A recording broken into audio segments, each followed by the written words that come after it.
Hey guys, tonight we will explore Henry VIII, the notorious King of England, and his 6 wives.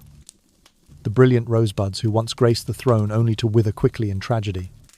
Behind the splendor, the Tudor dynasty harbors horrifying secrets that will startle you from shocking murders to ominous curses.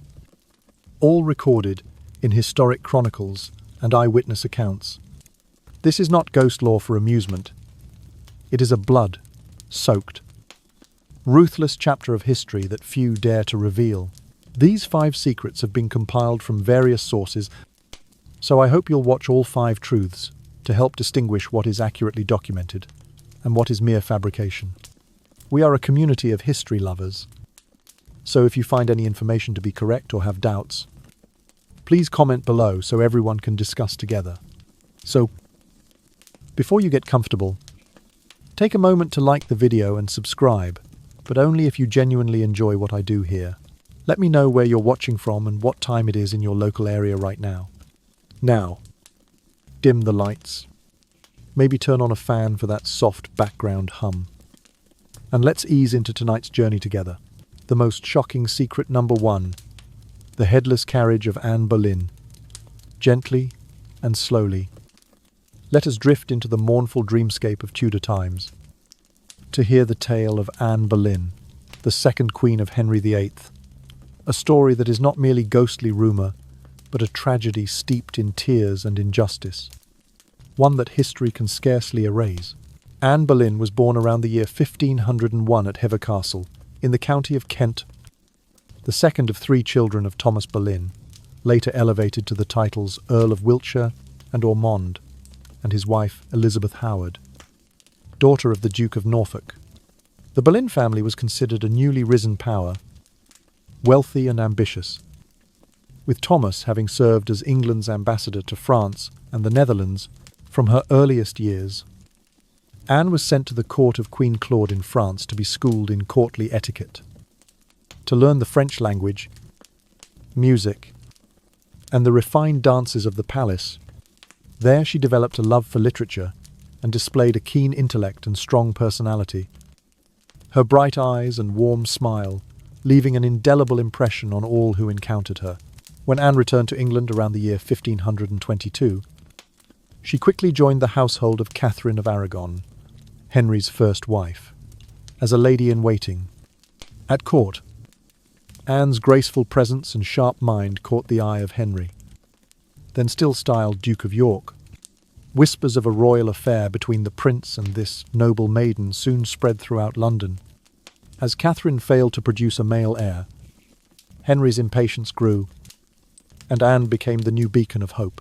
To legitimize this illicit romance, Henry resolved to break from the Roman Church, establish the independent Church of England, and secretly wed Anne in January of the year 1536.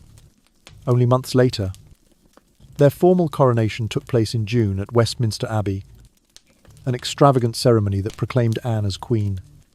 All of England trembled at the king's decision, and the court split into factions supporting the schism or remaining loyal to the Pope. Then in September of that same year, Princess Elizabeth was born amid both joy and dread. Anne had delivered hope, but not the son Henry craved, causing the king's affection to cool. Over the next 2 years, the drama of power unfolded. Thomas Cromwell, Henry's trusted advisor, plotted to eliminate forces blocking the king's religious reforms. He orchestrated a series of charges against Anne, accusing her of adultery with multiple men, including her brother George Boleyn, and of conspiring to kill the king. The evidence was flimsy, based largely on rumour, yet under royal and judicial pressure, Anne was imprisoned in the Tower of London in May of the year 1537. Her infamous trial lasted only 2 days. On the 15th and 16th of May, in the presence of judges seated near the king, under political duress, the court swiftly convicted her of treason, adultery, and heresy. Guards on night watch later whispered that on the eve of her trial, they heard faint knocking in her cell accompanied by a voice calling, "Save me. Save me," drifting through the mist. At dawn, Anne ascended the scaffold at Tower Green, a site reserved for nobility, clad in a dark green gown and white headdress. With solemn dignity she declared, "Lord, I have mercy on my soul," before the French executioner's sword severed her head in a single blow. Her tragic death not only sparked waves of sympathy, but also fierce public controversy. Thousands of Londoners poured into the streets, murmuring that the vague accusations were cruel and emblematic of a dynasty desperate to preserve power. Some merchants claimed to receive secret coded letters, advising them not to trust the court's verdict, but to await the revelation of the truth. Yet death did not dissolve the injustice. Tudor legend holds that on any misty night, when the tower's ancient walls stand cloaked in fog, a black carriage materializes against the cold stone. 4 headless horses draw it, their necks oozing phantom blood that dissolves into the air before it ever touches the ground.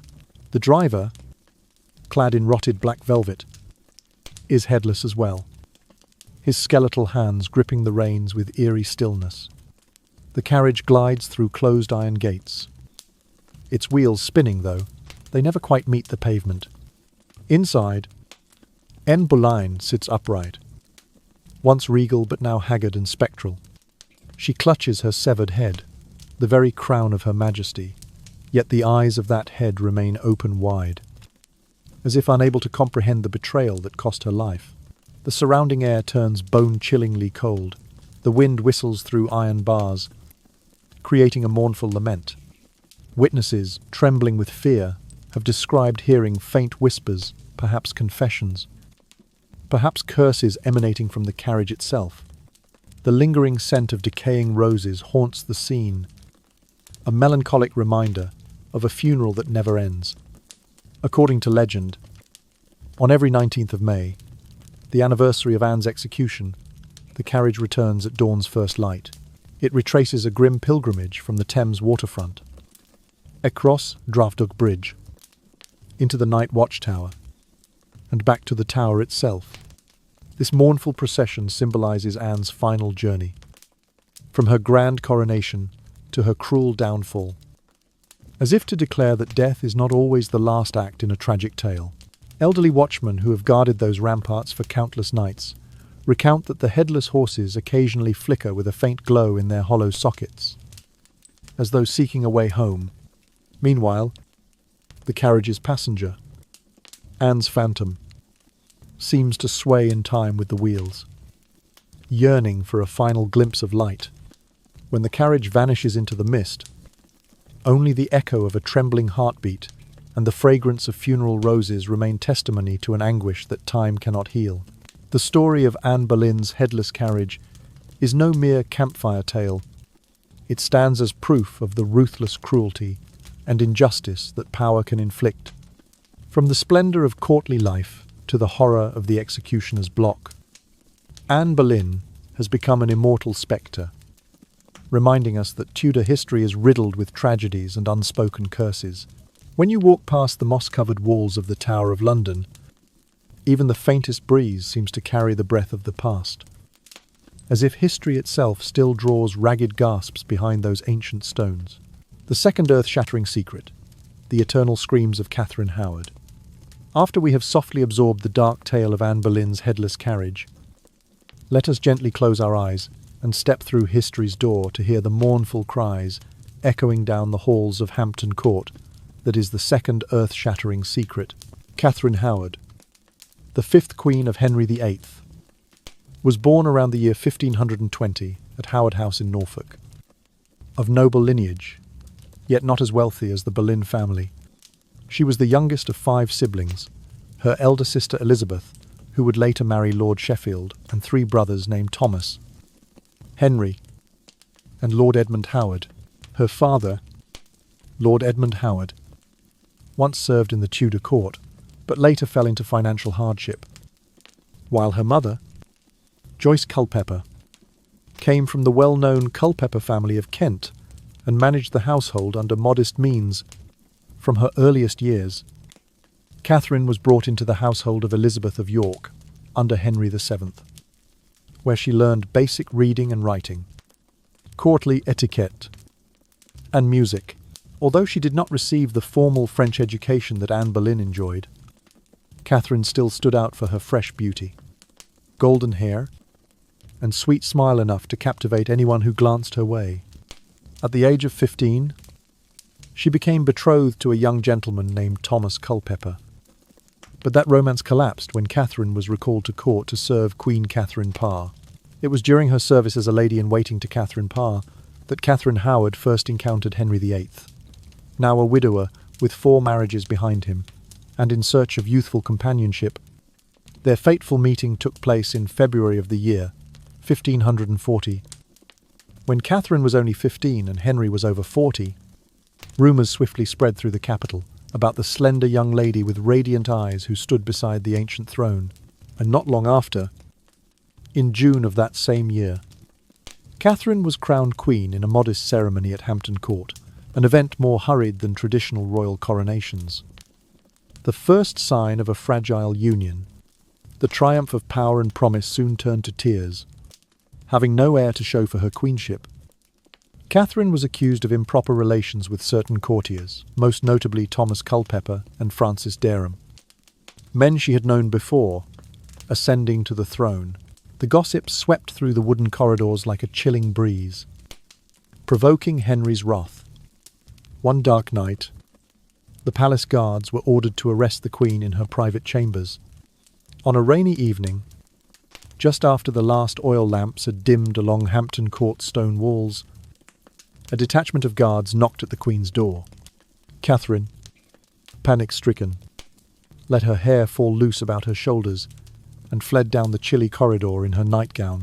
Her whispered plea of Henry, "Please forgive me," brushed past the ears of the soldiers. Her small feet pounded against the tiled floor, and her pale hands clutched the velvet drapes, leaving crimson smears from the force of her desperate strikes. Katherine ran as though possessed, making for the chapel door, the very place where she once knelt in peaceful prayer before the king. She beat on the wooden portal with all her strength, but the heavy door remained closed, cruelly denying her final entreaty. The betrayal showed starkly on her youthful face, wide eyes, trembling lips, yet no shadow of mercy crossed the darkness to answer her last hope. Within hours, Katherine was confined to the Tower of London and subjected to a hurried trial. The proceedings lasted only a single day. The judges, weighed down by Henry's formidable influence, she was given scant opportunity to mount a defence, hearing charges of unchaste treachery, conspiracy with other men, and dishonouring the crown. By that afternoon, Katherine received a sentence of death, and on the morning of the 17th of June in the year 1542, she was executed by axe at the Green Tower, reserved exclusively for nobility. The news that a mere teenager queen had been beheaded sent shockwaves through London. Crowds swarmed the scaffold, many weeping openly, some persuaded by unsubstantiated rumours that the Queen had been forced into a confession. Merchants recorded whispers in their journals. She was far too young to bear such injustice, and the court itself betrayed her. Even the city's clergy preached that this was a stark demonstration of the cruelty wrought by absolute power. Yet those horrifying sounds did not vanish with the fall of the axe. The corridors of Hampton Court, once alive with Katherine's silk-swishing steps, became cold and sorrowful. Nighttime visitors often report hearing hurried footsteps, the strangled sob of a young girl, and catching glimpses of a pale figure in white, mouth agape in a silent cry for help. Many guards on night duty recall that as dusk settles and rain patters on the tiled roof, they hear a broken lullaby intermingled with a desperate shout of Henry. "Please hear me," carried on the wind. The wavering light of an oil lamp sometimes casts a flicker across the walls, as if reflecting the slender shape of a girl fleeing her fate. The tale of Katherine Howard's eternal screams is not simply a fragment of ghastly legend, but reveals the tragedy of youth ensnared by treacherous power. The echo of her cries slices through the royal household's heart, reminding future generations that no throne can conceal the truth, and that crimes committed in silence may yet resound forever. If you wander the damp wooden corridors of Hampton Court late at night, do not be surprised if a chill runs down your spine. It may be Katherine Howard, the 16-year-old queen, still fleeing the depths of her anguish, leaving her eternal screams to haunt Tudor's dark hours. The third earth-shattering secret, the white ghost of Jane Seymour. Having just absorbed the sorrowful screams of Katherine Howard, let us gently open our eyes and breathe deeply as we return once more to Hampton Court, where the third earth-shattering secret awaits the white ghost of Jane Seymour. Jane Seymour, the third Queen of Henry VIII. Hailed from the Seymour family, a noble English line renowned but not as wealthy as the Boleyns or Howards. She was born around the year 1529 at Wolf Hall in Wiltshire, the youngest of 6 children of Sir John Seymour and Marjorie Wentworth. In her family were 3 elder sisters, Elizabeth, Anne, and Margaret, each trained in courtly etiquette, and 2 older brothers, John and Edward, who would later hold office under the Tudor reign. From her early years, Jane was taught basic reading and writing, courtly manners, and given exposure to the dominant Roman Catholic faith of the time. When she was only 14, Jane was sent to the court of Katherine of Aragon as a lady-in-waiting. There, she was not the radiant beauty of Anne Boleyn, nor the delicate grace of Katherine Howard, but rather embodied a calm, gracious demeanour and unwavering loyalty. This gentle quality soon caught the eye of Henry VIII after the tragedies with Anne and Katherine Howard. According to legend, during a summertime walk in the year 1536, Henry happened upon Jane, gently stroking a rose petal, her eyes serene and peaceful, captivated by her purity and kindness. He invited her to serve in the royal household. Less than a year later, in November of the year 1537, Henry formally sought approval from both his council and the Pope to marry Jane Seymour. Their wedding took place in a modest ceremony at St. Foldevgrees, George's Chapel, Windsor Castle. Jane wore an elegant white silk gown and carried a bouquet of fresh herbs, stepping before the throne as the nobility offered polite applause. Unlike his union with Anne, this marriage stirred no bloody religious schism, marking instead a brief period of harmony for the Tudor court. Only months later, in April of the year 1538, Jane gave birth to Prince Edward, the first and only son of Henry. The birth was greeted across England like a rare rain after a long drought. Courtiers hailed Jane as the gentle mother queen, praying for peace and prosperity, yet that fleeting joy quickly turned to unbearable sorrow. Just 12 days after delivering the prince, Jane contracted puerperal fever, likely from postpartum infection, and her condition deteriorated rapidly. In her delirium, she dreamed she heard the cries of a child close by, but could not reach out to him. Upon briefly regaining consciousness, Jane realized her strength was fading. Midwives and priests gathered around her bedside, offering prayers and relying on contemporary remedies, herbal infusions, ointments applied to the soles of her feet, even fumigation with burning incense. But Tudor medicine was too primitive to save a life as precious as hers. Jane's silence in her final moments proved the adage that silence preserves life. Yet even that could not prevent her passing. Before closing her eyes for the last time, she softly whispered a lullaby to her son, a pearl-like tear, tracing down her cheek as if carving into her heart the pain of a mother who could never hold her child. The year 1538 drew to a close in immeasurable grief. Jane was laid to rest with full honours at St. George's Chapel, Windsor, joined in death by her beloved Henry. Many believe the king wept from the depths of his soul for the loss of the woman who gave him the son he had longed for. Yet court whispers suggested the household spoke little of her death, fearing it might invoke the old curse, that she who enters the palace may never leave it, a rumour born from tales of plague that swept the land. Time passed, but Hampton Court, Jane's favoured residence, still bore traces of her presence in history's fragments. The long wooden corridor she once traversed to reach the birthing chamber grew strangely silent, especially on the prince's birthday each year.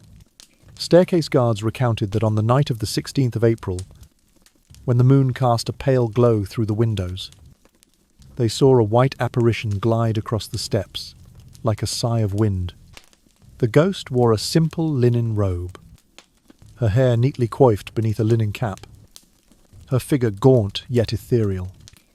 Drifting like a wisp of cloud, in her hand she carried a nearly spent candle, its flame trembling as though reflecting an eternal loneliness. The only sound was her footfalls, soft and weightless on the stone and fragments of a lullaby. Sleep now. My child, and mother is here, echoing gently through the still air. No breeze stirred, yet the candle flickered as if in mournful defiance, casting dim, otherworldly shadows. Witnesses felt their hearts tighten with sorrow, their skins chilled by an unnatural cold. Then, as suddenly as she appeared, the apparition vanished into the ether, leaving only the scent of melting wax and a profound sense of loss, as though the entire palace wept for a maternal devotion forever unfulfilled. From that time on, Jane Seymour's white ghost became the embodiment of a motherhood eternally incomplete, a gentle queen who sacrificed her life for the dynasty, leaving behind a tender smile and a haunting lullaby for her distant child. That song reverberates through Hampton Court as a reminder that royal power cannot purchase a complete family happiness. And whenever you wander the somber corridors late at night, do not be startled if your footsteps quicken in the silence, or if a distant lullaby drifts through the darkness and squeezes at your heart. It may be Jane Seymour, the gentle queen, returning to the shadows to lull her immortal prince within the Tudor dream. The fourth earth-shattering secret, Katherine Parr's escape from the fiery fury, Part 1. Having just shuddered at the ghostly lullaby of Jane Seymour, let us gently open our eyes, breathe deeply, and step once more into the corridors of history, where the fourth earth-shattering secret awaits Katherine Parr's escape from the fiery fury. Katherine Parr, the sixth and final queen in Henry VIII's marital saga, was born around the year 1528 in the parish of Parr, Lancashire. She was the only daughter of Sir Thomas Parr and Catherine Green, with two elder brothers, William and John, both of whom later served at court under the Tudor monarchy.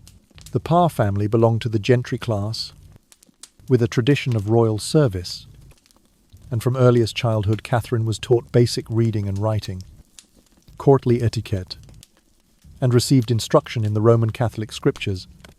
When Catherine was only 12 years old, she was married to Edward Burr, a young nobleman, but that union was short-lived, for he died soon afterward.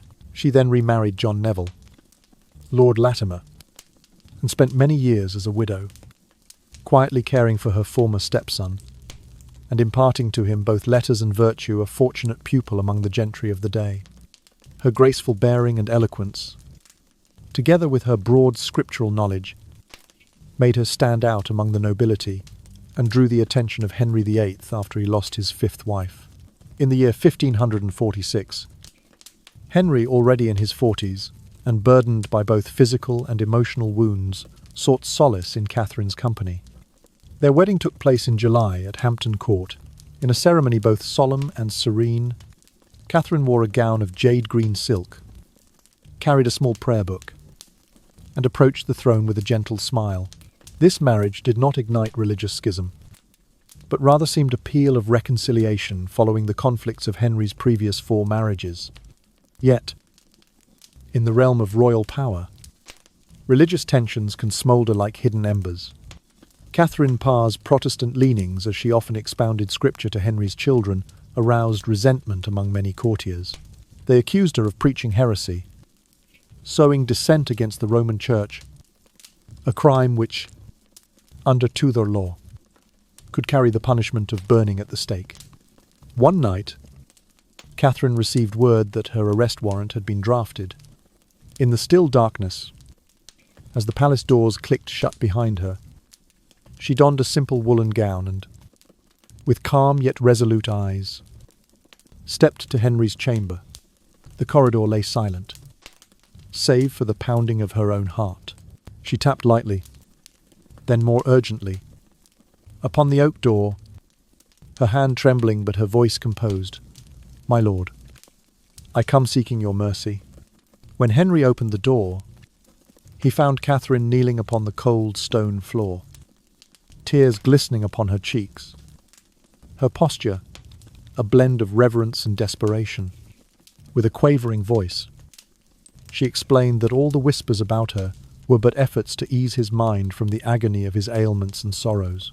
"I only hoped to bring comfort to your majesty," she pleaded, with no intent of wrongdoing.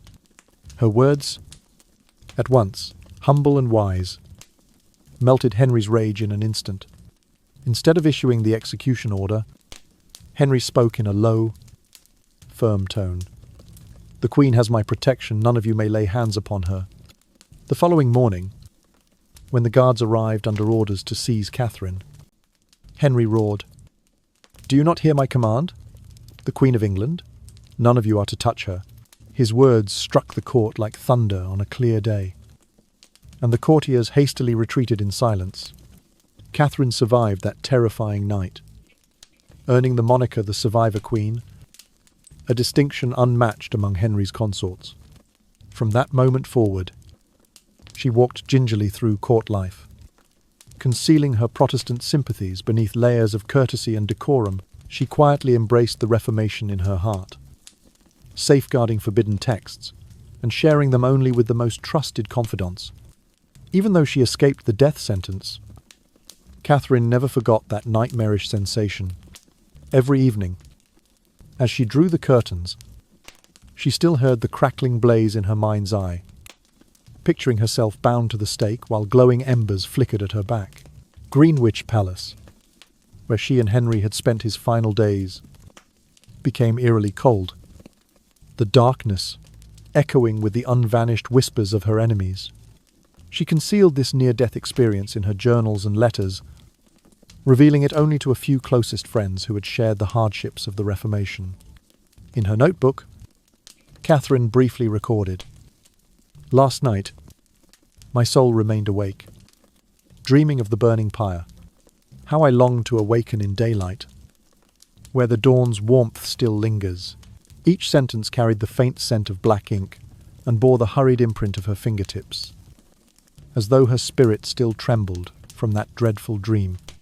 When Henry drew his final breath, Katherine once again adopted a posture of humility. She did not rejoice in the power now hers alone. Instead, she silently bore the burden of being the fortunate queen, the sole survivor among 5 royal spouses who had not endured. Yet fate was not done with her. During a late-term pregnancy, Katherine went into labour but could not overcome puerperal fever. She died before her child could be born, marking the end of a life both fortunate and tragic. Katherine Parr's death, unlike the raging flames she had once faced, came from a silent fever, underscoring the stark truth that royal politics could be more brutal than any executioner's blade. She, who had narrowly escaped being burned at the stake for her religious beliefs, finally succumbed to childbirth complications that no one could remedy. It served as a reminder that no matter how formidable power may be, it cannot conquer physical suffering when medicine remains primitive. Fortunately, Katherine glimpsed the dawn of renewed freedom once more. As the Tudor court entered a period of détente in Henry's final years, she passed on to Elizabeth, daughter of Anne Boleyn, and Mary, daughter of Katherine of Aragon.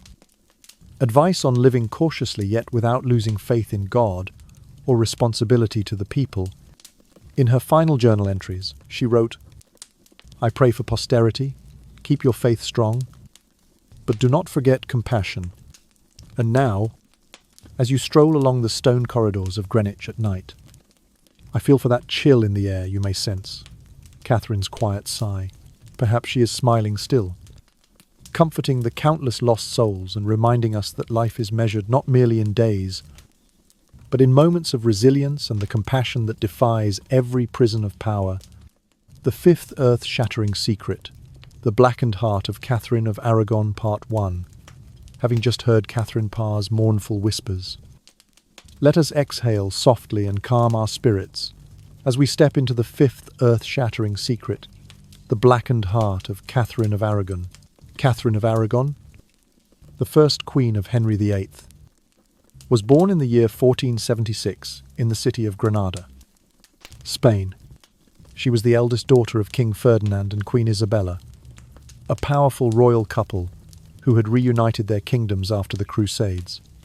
Katherine grew up in the Alhambra Palace, where Islamic artistry blended with Christian culture, and she was taught Latin, theology, and courtly rituals. Her parents were known for their steadfastness and ambition. Viewing a marriage alliance with England as vital to their dynastic strategy, Katherine had two younger brothers, Juan and Ferdinand, and three younger sisters, Isabella, Juana, and Maria. As a royal daughter, she became a prized diplomatic asset and was soon betrothed to Arthur, Prince of Wales, heir to the English throne. After Arthur's death in the year 1501, Katherine was married to his brother Henry in June of the year 1509. Shortly after he acceded to the throne, the wedding took place at St. Paul's Cathedral in London, amid excitement, yet careful calculation. For the Spanish-English alliance was now maintained through its royal sister. Over the next 20 years, Katherine gave birth to Princess Mary in the year 1501, who would later become Queen Mary I. However, she could not produce the male heir Henry desperately sought. Though tradition holds that Henry and Katherine once shared intimate affection, those hopes gradually faded into disappointment. As Henry's interest shifted to Anne Boleyn, the marital bond between him and Katherine grew increasingly strained. Despite Katherine's devoted efforts to raise a future queen and her years of royal service, Henry resolved to sever ties. Late in the year 1533, he issued a decree annulling their marriage, stripping Katherine of her titles, and casting her aside. Katherine of Aragon was confined to Kimbolton Castle, a cold fortress of damp stone through which no sunlight pierced. She lived in a small chamber, seeing Mary only through iron bars, cherishing each brief moment with her daughter. Her surroundings were wholly removed from the brilliant courtly life she once led. In January of the year 1536, Katherine fell gravely ill with severe chest pains and agonizing indigestion that led to near suffocation. She lay on a cold bed, her strength waning with every laboured breath. Midwives and priests came to pray, anoint her with fragrant oils, and administer herbal infusions. Yet her condition did not improve. In her delirium, Katherine knelt beside her bed and prayed for Henry the husband who had rejected her, and for Anne Boleyn, his new queen. She forgave them both, tears glistening on her deep purple gown, the candlelight flickering across her determined face.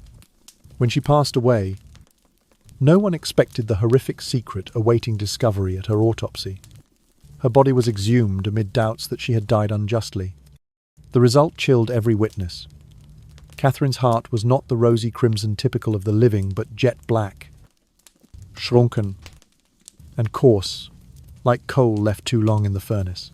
According to contemporary medical understanding, a heart carbonized in such a manner indicated poisoning. In popular belief, it was proof of a curse. Many at Kimbolton believed she had been poisoned, perhaps by enemies at court or by Henry himself, who had shown no hesitation in discarding an old queen to wed a new one. The grim news spread throughout the court and all the way to Madrid, prompting Spain's ambassador to send a fearful report about the blackened organ and rumours of a merciless conspiracy. The people of London whispered that Henry's romantical curse not only destroyed love, but burned the souls of anyone who dared to defy the crown. The tale of Katherine of Aragon's blackened heart is not merely a grisly legend, but testament to the cruelty of absolute power. She, the beloved daughter of Spain, gave all to England only to die alone in a frozen prison cell with a heart turned to coal. When you stand before Kimbolton Castle on a dark night and hear the wind whistle through the stones, remember that whispers still echo from its walls, a reminder of Katherine of Aragon, the blackened heart at the centre of a royal tragedy where love was shattered and crime buried in the cold earth.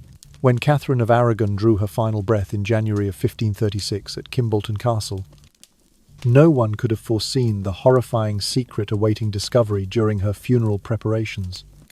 As the royal physicians gingerly lifted the lid of the iron chest that held her body, they recoiled in shock. The heart of England's first queen lay before them blackened, shriveled, and as hard as stone. In Tudor medical lore, a black heart was incontrovertible, proof of poison. Rumours rippled through the court like a sudden chill. Whispers named possible culprits Henry VIII himself, the husband to whom she had remained steadfast for 2 decades. Or, more whisperingly, Boleyn, the ambitious successor who would have welcomed any means to secure her own ascent to queen. Even Spain's ambassador, aghast, dispatched letters to Madrid, quoting the court physicians. Her heart is black and hideous. None dare claim it as mere disease. The news spread through the gilded halls and secret chambers of Hampton Court faster than candlelight flickers in a draught.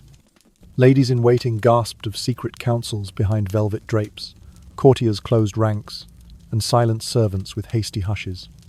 Some swore they saw shadows flit across the chapel of St. George, as though Catherine's spirit lingered, accusing the walls themselves of betrayal.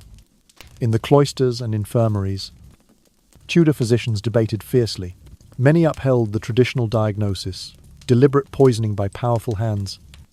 A black heart, they insisted, could only result from noxious potions introduced into the bloodstream, a rare but lethal art practiced by only the most cunning poisoners. They pointed to other courtly deaths. Robert Dudley's near-fatal fever, perhaps a missed attempt on his life, as evidence that Windsor Castle harboured far more than royal pageantry. Yet, a century turned, modern historians have leaned toward natural explanations. They note that Catherine's symptoms, chest pain, malaise, rapid decline, could align with a rare cardiac tumour or advanced coronary disease. Some suggest idiopathic myocardial infarction, now known as a heart attack, which might blacken cardiac tissue in ways that unsettled Tudor eyes. Others propose amyloidosis, a protein buildup that can suffocate the heart muscle, or even congenital heart disease undetected until then. Still, none of these hypotheses could entirely displace the vibrant horror that gripped Tudor society. For the common people, Catherine's blackened heart remained emblematic of a court where affection and loyalty could be discarded at the whim of the king. In taverns and marketplaces, folk recited rhymes of betrayal and power's arrogance. Children, scolded for idle chatter, were warned, speak of poison black, or the king's wrath may fall back. In private letters, noble women confessed fear that their own pulses might darken if they failed to navigate court intrigues. A midwife in Lincolnshire recorded her own trembling. If poison could reach a heart so pure, woe to any who hold favour and fall in shame. Meanwhile, Spain's Queen Mother penned urgent letters demanding justice for her daughter's memory, though none would ever be delivered to Henry's ear. Thus the legend of Catherine's black heart took root, entwining with Tudor history, like ivy on cold stone. It stands as a grim reminder that in an age when medical knowledge was as uncertain as a candle's flame, whispers could kill as surely as any blade or flame, and though the true cause of her heart's darkness may never be known, the tale continues to haunt the corridors of history and perhaps the heart of anyone who dares to step into the shadowy world of kings and queens. And so we have sequentially uncovered 5 horrifying secrets and tragedies of the Tudor queens, from Anne Boleyn's ominous headless carriage to the gruesome blackened heart of Katherine of Aragon. Now, let us listen to the echoes within Henry VIII himself. A king fraught with contradictions, 6 intertwined emotions of power and regret, ambition and longing, that will reveal the depths of his psyche after each marriage, each loss, and each narrow escape. Please join me in the next 6 sections to gain a deeper understanding of the heart of a king who was never truly at peace. The emotions of King Henry VIII after the death of Katherine of Aragon. After nearly 20 years bound to Katherine of Aragon from a first marriage brimming with hope to those final lonely days at Kimbolton, King Henry VIII felt an indescribable turmoil, a hollow ache at losing his closest companion, yet also a hidden thrill at no longer being shackled by the Spanish alliance. In the palace's darkness, emotions both settled and surged, tossing the king's heart into turmoil. The first pang of emptiness struck when he realized there was no longer the warm laughter of the queen beside the throne. Katherine of Aragon, who had once knelt with him in the royal chapel, now lay silent in her cold tomb, leaving an unfillable void. Whenever he touched the old family Bible, the king pictured her figure hair neatly coiled, gentle eyes deep in prayer. He recalled mornings walking together in the garden to lift spirits, Katherine picking rose petals and offering them as solace amid political storms. That space now existed only in memory, tinged with the scent of ash and tragedy. Yet alongside that emptiness, the king exhaled in quiet relief that the Spanish alliance no longer bound him. Katherine, as a princess of Aragon, had lent power and prestige to the court, but had also forced him to prioritize international ties over personal happiness. When she died, Henry recognized a profound turning point. England was no longer beholden to Ferdinand and Isabella, and he was free to pursue his dream of a male heir. That fleeting joy, though brief, glowed persistently in his breast, like a slender candle refusing to die. Caught between these two extremes, King Henry VIII endured fierce inner conflict. He regretted casting aside Katherine the Queen, who had shown mercy even to her foes, but he knew in his heart that without decisive action, he would never father a son. Each sleepless night, he was haunted by visions of Katherine bound to a pyre. Though he understood it was mere rumour, the fear lingered. His conscience churned with guilt, as if he himself had unwittingly thrust her life into tragedy. Nevertheless, reason and duty still guided him. He reminded himself that sustaining the Tudor dynasty demanded finding a new queen. His regret over Katherine's gentle nature was hidden behind a cold, courtly smile. When he heard the sorrowful cries of Princess Mary, his only surviving child, he felt culpability pierce him like a dagger. He blamed himself for allowing Mary to endure motherlessness, growing up amid shattered hopes and resentments. Yet in Henry VIII's powerful gaze, Katherine of Aragon's memory still flickered like the last candle on a dark night.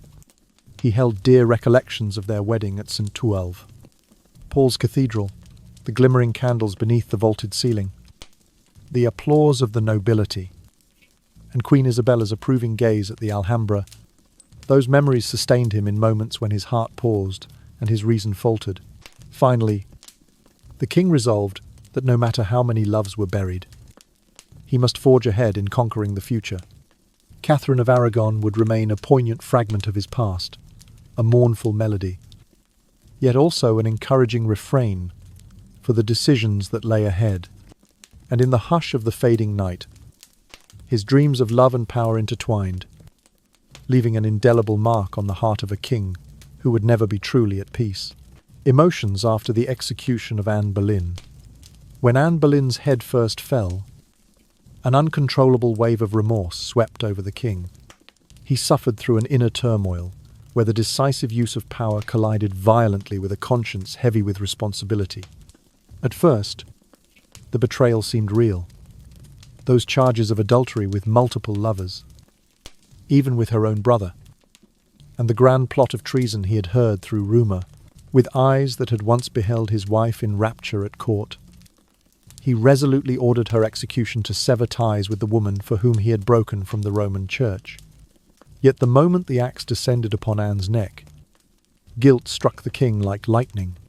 He awoke in the dark of night, cold sweat soaking his brow, the vision of her head tumbling into the wooden scaffold haunting his mind. Regret crept into every crevice of his thoughts. Why had he not patiently gathered the truth? Why had he allowed passion and authority to override reason and love? He reminded himself that he had once bestowed the crown and a golden ring upon the reason, Anne, in fervent belief that she would bear him a male heir. But that belief had turned to hate, and he paid the price with the life of the woman he had once called the angel of my heart. In silent nights, when the last candle guttered out, he imagined a black carriage gliding past the Tower of London. Headless horses striding like ghosts. The wheels squealed on the cold stone, followed by indistinct whispers, perhaps cries of innocence, perhaps curses, or simply the sound of his conscience wailing. He felt the hollow where victory's triumph should reside, replaced only by regret for lost honour, love slain by the blade, and a loneliness that would not abate. Each morning upon waking, he turned away from the empty bed where Anne once lay. There was no soft breath in the darkness, no gentle gaze when he looked across the chamber. Westminster Palace, with its gilded walls and marble columns, felt strangely hushed. The majestic court now wore a mournful hue, as though it regarded him with silent contempt, reminding him that power is not a balm for conscience. He sought solace in the scriptures of the newly founded Church of England, questioning himself, had he truly been righteous in condemning his former queen? Would the independent church he established approve the price paid for this act? These unanswered questions tormented him in private. Anne's final prayers echoed in his ears. Grant my soul rest, and grant the king the strength to find true justice. He chastised himself for failing to heed her words. Yet in his supreme role, he could not afford weakness. His decision was made, and the throne had to stand firm. He had to continue the search for the next queen, the mother of his heir, to atone for mistakes and secure the dynasty's future. Though his heart still bore these burdens, he forced a composed smile when facing his council and bowed gravely during the coronation of the new Anne. This struggle between duty and remorse estranged him from himself. In moments of stillness, he thought he heard Anne's cries drifting through the mist. I loved you. Entirely faithful. Those cries pierced his royal heart like a dagger, reminding him that power cannot buy conscience. In the end, he had to press on, leaving behind years of joy and sorrow. Seeking answers for his authority and a successor for his throne, he knew that Anne Boleyn's tragedy would forever haunt the court, a timeless reminder that true love can be severed by the blade. Honour destroyed. Yet memory and regret never fade. In those fleeting moments of clarity, he heaved a weary sigh. Setting aside his crown, to listen to the voice of his conscience in the silent night of power. Emotions after the death of Jane Seymour. Jane Seymour, the only queen to give King Henry VIII a male heir, had bestowed upon the monarch a moment of pure fulfilment, a glimmer of hope for the Tudor lineage. When Jane succumbed to puerperal fever just 12 days after giving birth to Prince Edward, the king was struck by a profound shock. Caught between the joy of new fatherhood and the agony of losing a devoted wife, he wept quietly in his private chamber, chastising himself for having thrust her into the role of queen with such haste.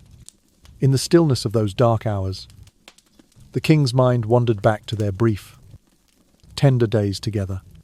He remembered the softness of Jane's voice as she cooed lullabies to their son, the gentle curve of her smile as she placed his hand in hers and spoke of a bright future. He recollected her unassuming elegance at court, the way her presence calmed fractious nobles and soothed his restless spirit. Those memories now mingled with grief so sharp that his heart felt split in two, torn between paternal pride and wretched bereavement.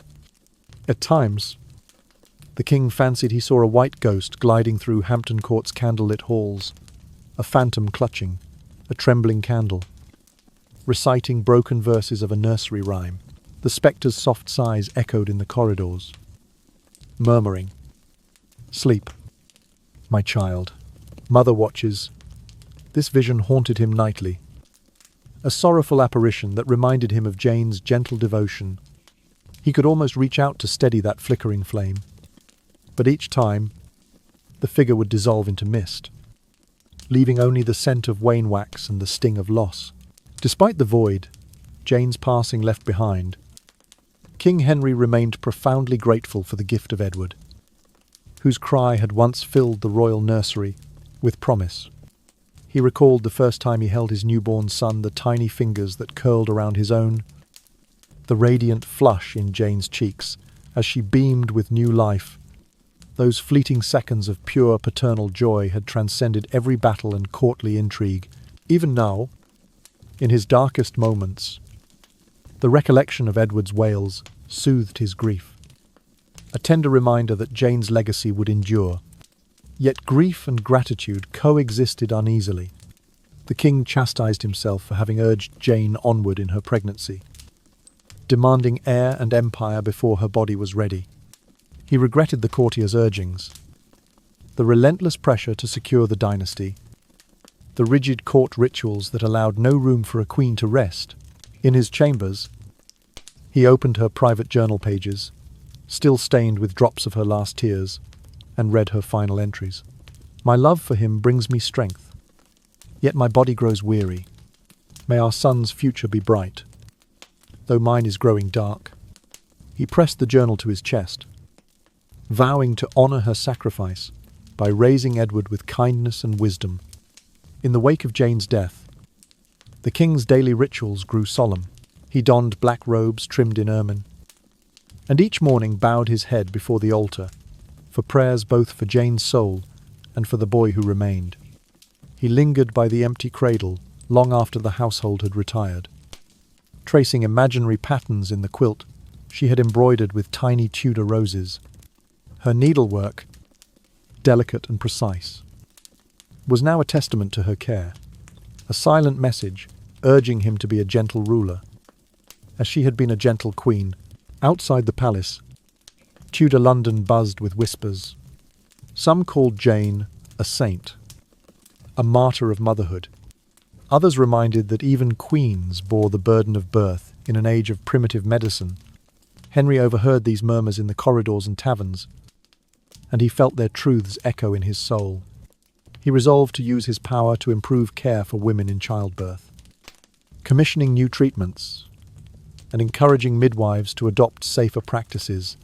Though his reforms would unfold slowly, they sprang from the sorrow he could not forget, a monarch's love turned public duty. Time, ever relentless, pressed on. Court life resumed its rhythms of feasts and ceremonies, but the air was tinged with a familiar melancholy.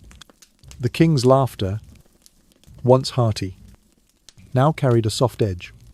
He allowed no other woman so close to his heart, guarding himself against the possibility of pain. In rare moments, he would pass the banquet hall and see Jane's empty chair at the head table, her place a stark reminder of mortality amid revelry. Courtiers lowered their eyes, sharing silent respect for the widow's grief that still reigned supreme.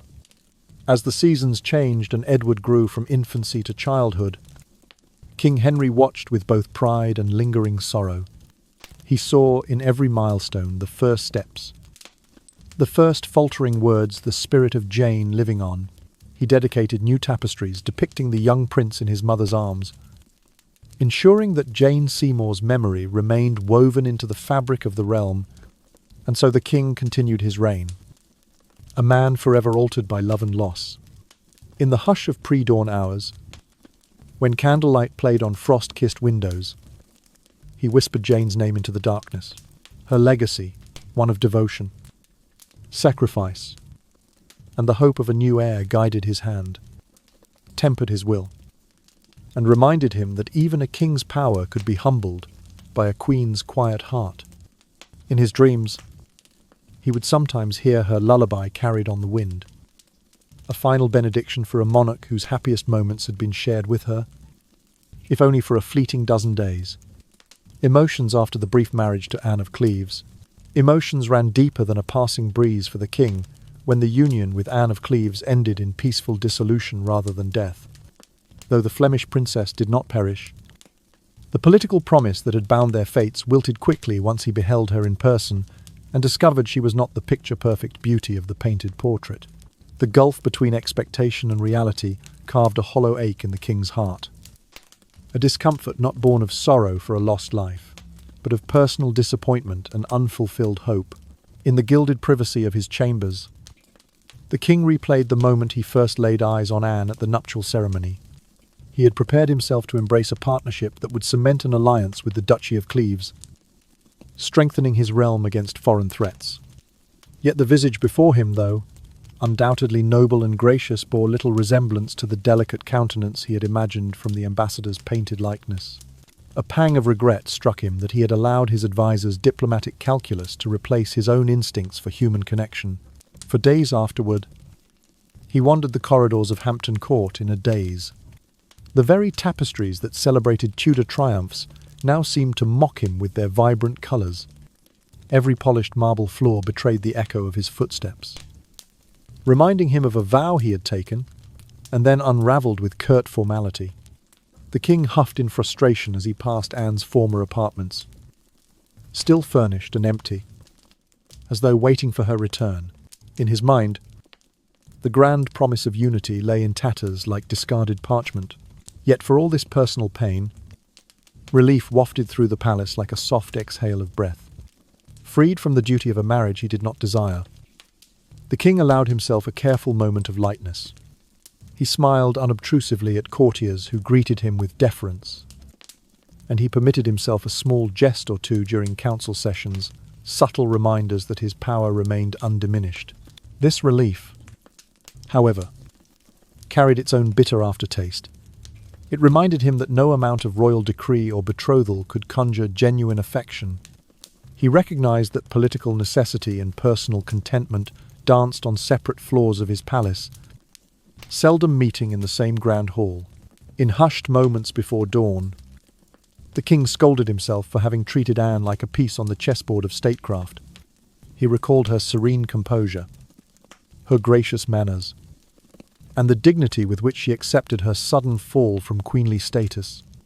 He felt a flicker of pity for her, this woman who had crossed the sea to become a partner in his realm, only to be quietly escorted away. The thought of her travelling back to Cleves, perhaps with a wounded heart, pricked his conscience. Even as he valued the alliance, he could not fully silence the whisper of regret for having used her circumstances to further his aims, and then cast her aside once those aims had shifted. Compassion stirred within him when he learned that Anne had taken refuge in a comfortable residence on English soil, rather than returning immediately to Germany. Reports reached him of her gentle laughter in the gardens, her polite kindness toward local villagers, and her steady demeanour as she adapted to a life unbound by royal ceremony. These tales painted a portrait of resilience that both soothed and stung. The king. Soothed because it meant Anne was safe and content. Stung because it reminded him that she was no longer bound to the throne. He would again share with someone else. The king resolved to honour the treaty with Cleves by granting Anne lands and an annual income befitting a former queen. He instructed his treasurer to deliver her the agreed portion promptly, hoping to quell any murmurs of ingratitude among the aristocracy or foreign dignitaries. This act of generosity eased the uneasy feeling in his chest, though it did not erase the memory of how swiftly the promises of marriage had dissolved. It was a reminder that, in his world, kindness and strategy often walked hand in hand, bound by caution, if not compassion. In the royal bedchamber, he sometimes reached for the gilded ring that had once adorned Anne's finger. He traced its cool surface with his thumb, recalling the moment he slipped it onto her hand with great ceremony. The ring, now tucked away in a velvet-lined box. He had become a relic of an episode he preferred to forget, but whenever he saw it, he felt the quiet throb of lessons learned too late. The king knew that perhaps, amid political necessity, he ought to have paused longer to measure not just the hue of an alliance, but the temper of a heart. As life at court resumed its familiar ebb and flow, the echoes of that brief marriage with Anne of Cleves remained in every ceremonial archway, every stained glass window, and every whispered conversation of foreign envoys. The king steeled himself for the next chapter, yet he carried with him a newfound wariness. He understood that while a crown could command an empire, it could not command honest human regard from a bride carefully chosen and then relinquished. And so, in the stillness before another royal dawn, the king lay awake, considering the delicate balance of power and personal truth. He drifted into a restless half-sleep, the memory of Anne's composed smile lingering like a soft lament. In that suspended moment between night and day, he knew that some alliances, however swiftly dissolved, would leave an indelible mark on the soul of a monarch who had learned that political triumph could never fully substitute for genuine connection. Emotions after the execution of Katherine Howard. When Katherine Howard was deprived of her title and executed on charges of adultery, albeit based on scant evidence, King Henry VIII experienced an intense surge of rage, only to find his spirit sagging almost immediately thereafter. In the lonely hours that followed, the king could not help but question whether justice had truly been served for that teenage girl, barely 16, who had once rekindled a spark of youth and vitality within him. The echoes of her desperate plea, "My lord, I beg you, spare me," still reverberated through the stone corridors of Hampton Court in his mind. Those haunting words played on a loop when the court fell silent, sending shivers down his spine as if Catherine's frightened voice were calling out to him across years of regret. Each time he shut his eyes, he saw her frantic sprint toward the chapel door, hair dishevelled, hands bloodied from pounding on the timber that would not yield. The king's heart grew heavy with the realization that he had allowed jealousy and wounded pride to overrule the compassion that might have saved her. In solitude, he pictured Catherine's wide, terrified eyes. The moment she understood, there would be no mercy. He recalled how her laughter had once filled the hallways, her playful dances before the feast, and her shy glance that had momentarily softened his hardened gaze. It pained him to admit that those fleeting joys had been extinguished by the machinery of suspicion and court intrigue. He wept silently, tears staining the silk of his nightrobe, as he acknowledged that he had failed a wife, who had trusted him implicitly. Yet that same night, anger still simmered beneath his grief. The king recoiled at the memory of whispered rumours, courtiers leaning close to trade gossip like black market wares. He berated himself for believing hearsay rather than safeguarding the innocence of his queen. How quickly he had let the venom of rumour poison his mind, leading to a trial whose verdict was as swift as it was merciless. The king found himself torn between self-loathing for his haste and stubborn resolve to maintain the authority he had sworn to uphold. In the flickering glow of candlelight, he would stare at his own reflection in the polished bronze basin, searching for answers in his tired eyes. He asked himself whether a monarch's duty to justice should ever outweigh the personal duty to love and protect one's spouse. The cold metal rim of the basin pressed into his palms as he clenched them, reminding him that a crown could not shield him from the pangs of conscience. Often, the king wandered the deserted gallery at dawn, his footsteps echoing on cold marble floors. There, he imagined Catherine's bare feet moving down that same corridor, her white gown trailing behind her like a pale mist. In those haunted moments, he felt her presence so vividly he could almost hear her ragged sobs dissipate into the musty air. He longed to call out to her, to undo the harm wrought by his own hand. But the stone statues lining the walls stood silent, bearing witness to his impotence, despite the sorrow that permeated his sleepless nights. The king understood that governance demanded a facade of strength. He maintained a composed countenance before his council, issuing decrees and entertaining ambassadors with the same vigour as before. Yet those who looked closely into his eyes saw a flicker of something sorrowful, a depth that had not been there prior to Catherine's untimely death. Quietly, he arranged for masses to be said in her memory, hoping that the prayers of the church might offer her forgiveness when he, as a man, felt none could suffice. Over time, memory, and remorse, intertwined. Reshaping the king's understanding of power, he resolved to temper his judgments henceforth, acknowledging that even a sovereign's ear must not be deaf to mercy. The execution of Katherine Howard became a sombre lesson engraved upon his heart that jealousy and pride are far more destructive than any enemy outside the palace walls. Yet, the pain did not vanish. Whenever the court erupted in celebration or clamour, the king felt a pang of guilt. No triumph tasted sweet when it reminded him that the girl whose laughter once rivaled the music of the minstrels now lay silent beneath the cold earth. His mind drifted back to her final moments. The way she had convulsed with fear, the tremor in her voice as she begged for compassion. In the end, the king carried Catherine's memory as both a burden and a guide. He vowed to honour her spirit by ruling with greater kindness, to ensure that no future queen would fall victim to the blind fury that had claimed her life. And though the palace remained grand, its banners still fluttering in the wind, every quiet corner seemed to whisper Catherine's name, a gentle reminder that even a king's might can be undone by the hollow ache of regret and the echo of a lonely voice in the night. Emotions after the death of Katherine Parr. Katherine Parr, the survivor queen, did not meet a fiery end, but succumbed to a silent fever following a late pregnancy. The king, now aged and beset by ailments of body and mind, once more confronted the fragility of life.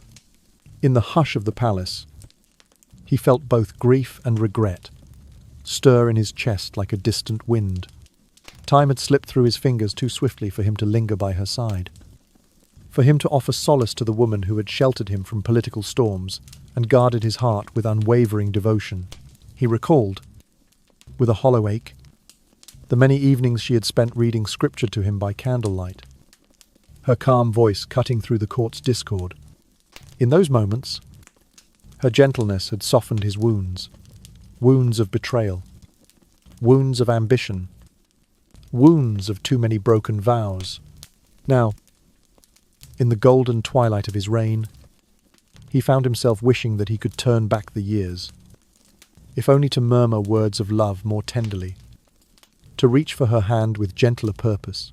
In the royal infirmary at Kimbleton, Katherine had knelt to pray, rosewood prayer book open upon her lap, her face pale yet determined. The king remembered the anguish in her eyes as she forgave him for the fires she had once narrowly escaped. She asked only that his soul find peace, and that their son, Edward, to be guided with mercy. Those final pleas echoed through the corridors of his memory, like a solemn hymn he could not forget. As dawnlight filtered through leaded windows, the king rose from his chamber and gazed at the empty seat at the council table, where Katherine had once offered counsel with keen insight.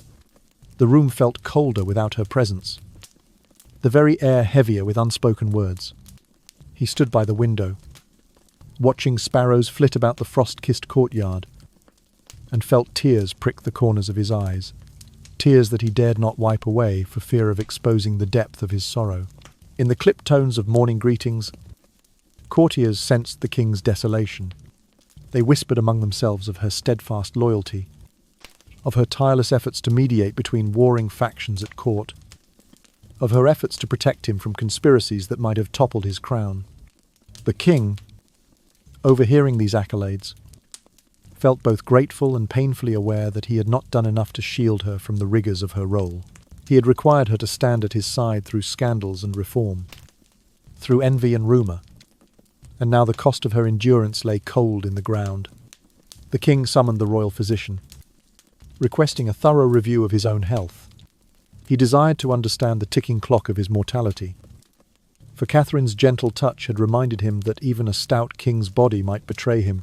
He sat for hours in the infirmary's quiet gloom, listening to the clink of glass vials and the soft rustle of linen bandages, thinking that no potion could restore what had been lost. At night, he lit a single candle in the chapel, where Katherine had once taught him psalms. He sat in the front pew, his eyes tracing the vaulted ceiling, and whispered her name into the darkness. The silence that followed was suffocating, as though the very walls mourned alongside him. He offered prayers not for his own soul, though guilt haunted him, but for the peace of hers.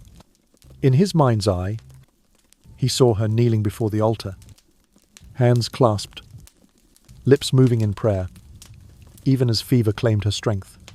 Within the palace gardens, frost-dusted statues bore witness to his grief. He wandered among them, recalling Katherine's affinity for these waterside walks, her habit of stopping to admire the tulips she had planted. The petals had closed at nightfall, and now those flowers, too, seemed to have wilted in sympathy. He stooped to touch a frost-bitten bloom and felt a shudder run through him. Even as sorrow weighed upon him, gratitude bloomed in his chest. Katherine's steady devotion in his final years had been a balm to his restless spirit. He had expected her to outlive him, an immortal partner, through the shifting sands of power, but fate had dealt otherwise. He found himself promising, in a solemn vow, that her memory would be honoured, new masses would be said at every dawn, and the alms he distributed to the poor would bear her name. In the isolation of his private apartments, the king penned a final letter to Katherine's closest confidant, entrusting her with simple requests to ensure that Katherine's charitable works continue, that her son never forget the mother who loved him so fiercely. His pen paused as he wrote, and he folded the paper with trembling hands, aware that no words could capture the magnitude of his regret and love. And so, in the long nights that followed, the king continued his reign in a world dimmed by loss. When the wind howled through the battlements, he imagined Katherine's gentle laughter carried on its wings. He heard her voice in every prayer recited in the chapel, in every soft footstep along the corridors. Though the world around him moved forward, politics, feasts, alliances, the king remained anchored in his sorrowful reverie, forever changed by the love and loss of Katherine Parr, the queen who had shown him that even a ruler's heart could break. In the end, this journey through 5 blood-soaked and tragic secrets is not merely a collection of spine-chilling tales for late-night viewing, but rather offers the audience profound values and messages. First and foremost, we clearly see that the power of authority can not only build civilizations, but also easily destroy human lives. From Anne Boleyn's headless carriage to the blackened heart of Katherine of Aragon, each segment reminds us that titles or thrones cannot conceal the greed and scheming lurking in the shadows of the royal court. Secondly, this chain of tragedies reveals the unforeseeable consequences when people trade moral values and love to satisfy ambition and fear. Henry VIII tore the English church from Rome, accused his wife of adultery, and took the life of the woman he once adored, all at the cost of profound loneliness and unending regret. This serves as a warning of how power can distort conscience, transforming love into crime and loyalty into hatred. Thirdly, we learn the importance of compassion and empathy. Even queens, despite their crowns, can be vulnerable and in need of kindness for shelter. Katherine of Aragon forgave her enemies. Katherine Parr quietly concealed her beliefs. Jane Seymour whispered lullabies to her child moments before her final breath. These instances remind us that humanity and maternal love endure longer and deserve greater reverence than any crown. Finally, the video underscores that history is not merely a sequence of dates and events, but a vivid tapestry of emotions, mistakes, and lessons from the past. As we confront the Tudor tragedies, we must honour the power we wield without letting it turn us into tyrants. We should uphold our conscience, learn to forgive, and place human kindness above all else. Through this journey, viewers can reflect on a simple yet vital truth. Power must never make us forget our hearts, and love and compassion will guide the way to a happy and enduring reign.